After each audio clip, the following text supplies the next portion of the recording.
Dernier candidat à s'exprimer en qualité de second ministère public, Monsieur Kevin Grazik, vous avez la parole.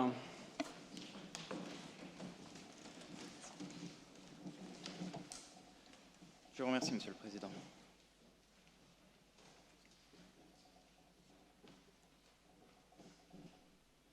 La vie de Médée devait être digne des plus beaux contes.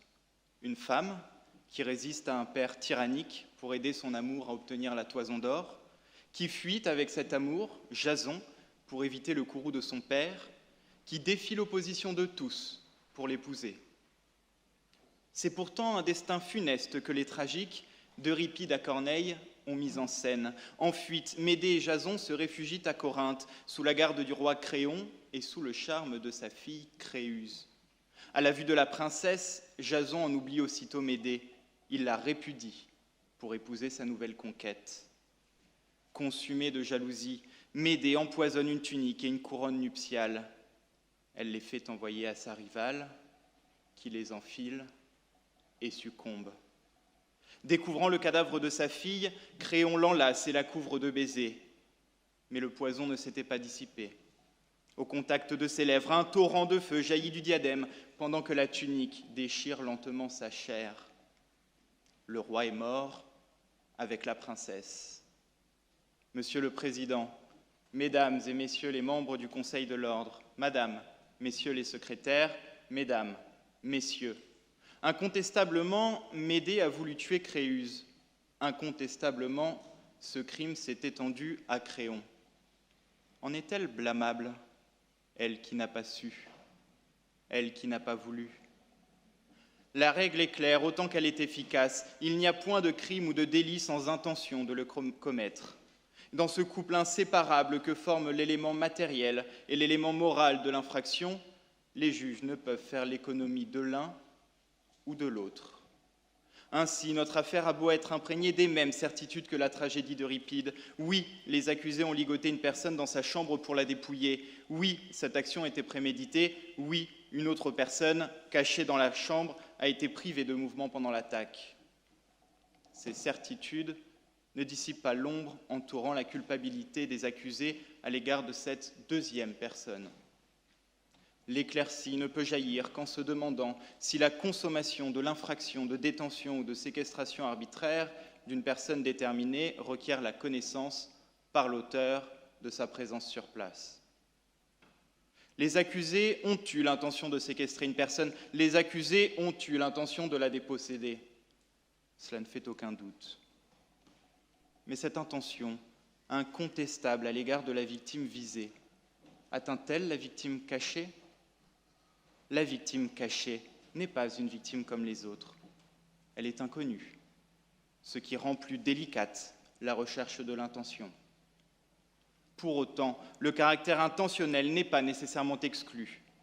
Il demeure équivoque, incertain. L'inconnu, d'une part, l'incertain, d'autre part. L'inconnu. Vous permettez à l'erreur de fait d'empêcher la formation du dol général. Vous l'avez consacré pour la première fois en 1963 à propos d'un prévenu accusé d'un détournement de mineur, et vous le rappelez régulièrement depuis lors. Vous pourriez être tenté d'appliquer cette notion au cas présent. L'erreur affecterait le nombre de victimes de la séquestration.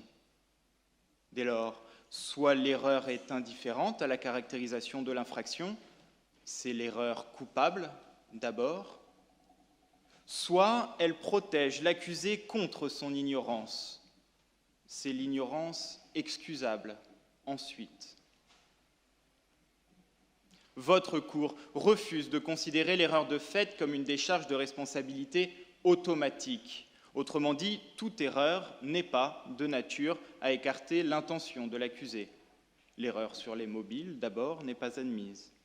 Ainsi avez-vous retenu pour établir l'élément moral de fait de violence volontaire, quel que soit le mobile qui ait inspiré cet acte.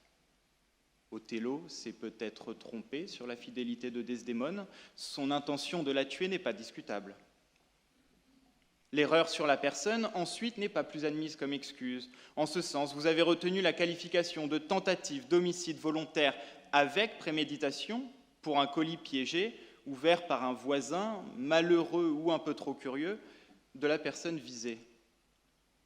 Pour y parvenir, vous avez qualifié d'inopérante la circonstance que la victime de l'acte était autre que celle visée dans l'intention de son auteur.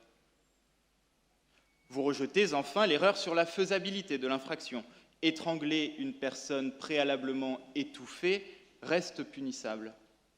La victime était déjà morte, peut-être, mais cette circonstance, jugez-vous, est indépendante de la volonté de l'auteur.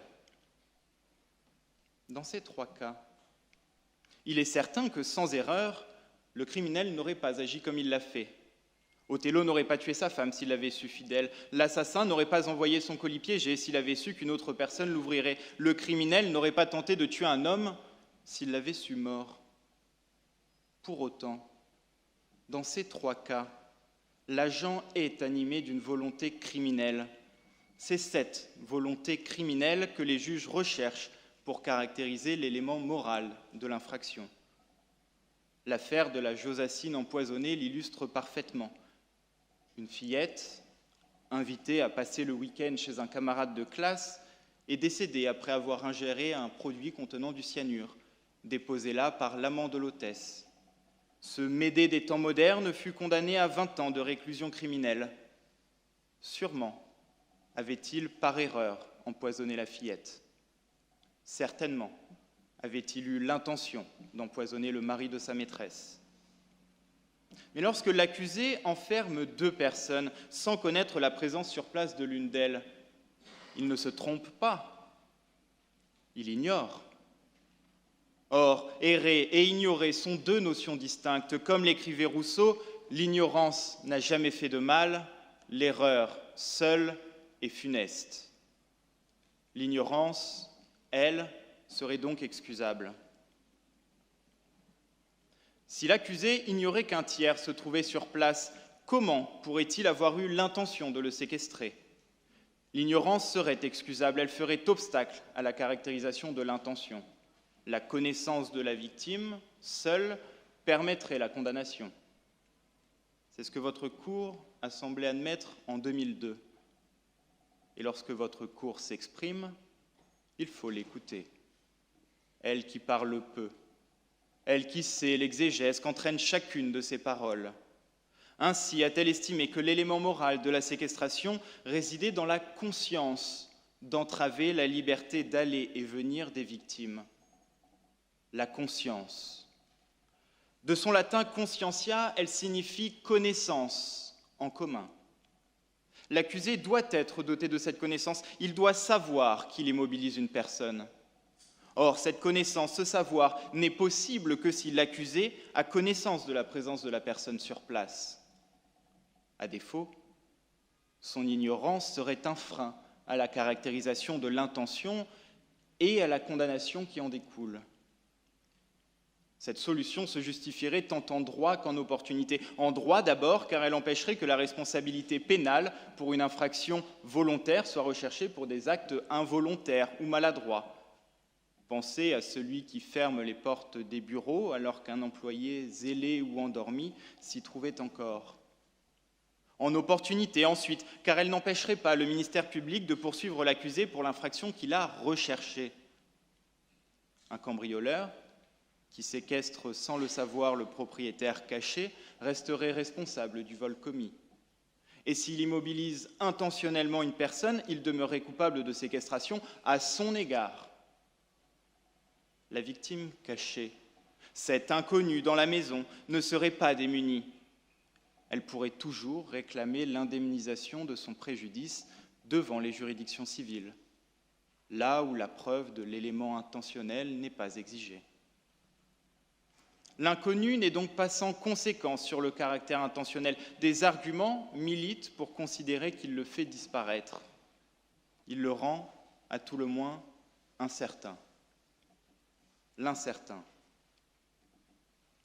L'incertain, on pourrait l'ignorer. Il s'effacerait sous le poids de la conscience immorale de l'accusé. C'est la conscience suspectée, d'abord.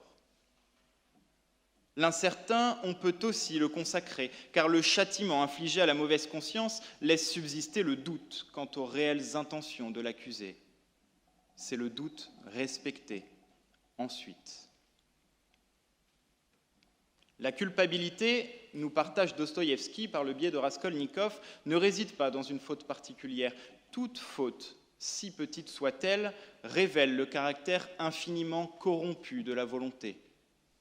Par ces mots, l'auteur exprime sa vision de la conscience. Elle serait coupable par essence. Votre cour partage cette vision pessimiste.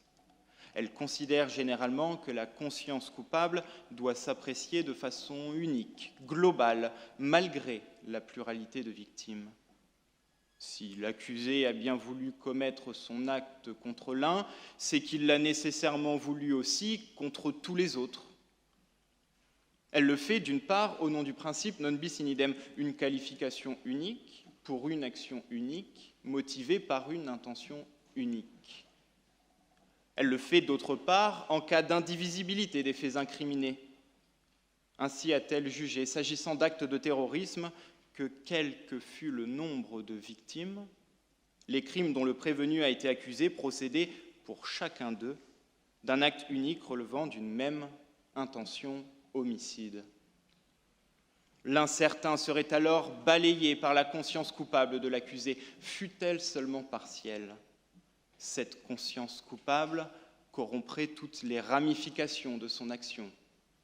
1, 10 ou 1000, le juge n'a que faire de l'arithmétique. Il ne compte pas.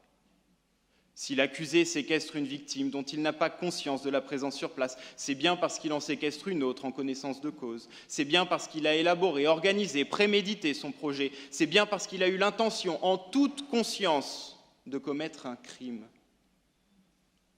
La seconde séquestration ne paraît donc pas moins intentionnelle que la première. Elle procède du même acte. L'élément moral de l'une devrait être apprécié à l'aune de l'autre.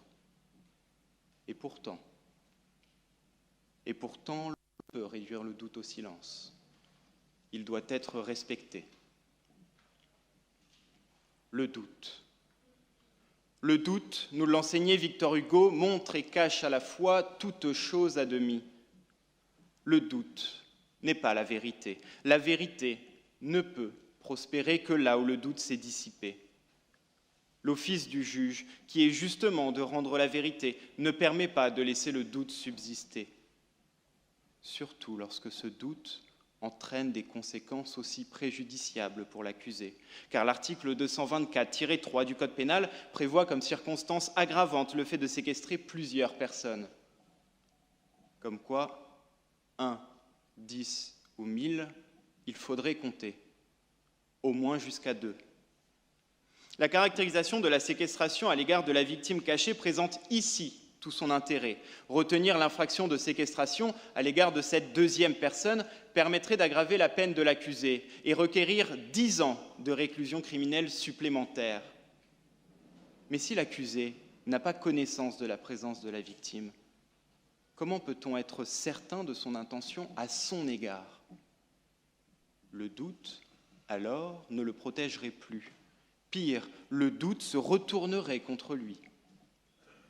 On pourrait pourtant imaginer que le comportement de l'accusé à l'égard de cette deuxième personne au moins eût été différent, que, engendrant un risque supplémentaire, l'accusé aurait finalement abandonné, que, n'intéressant pas son mobile, l'inconnu aurait été libéré. Imaginez un instant que des salariés grévistes aient enfermé les dirigeants de l'entreprise pendant leur mouvement.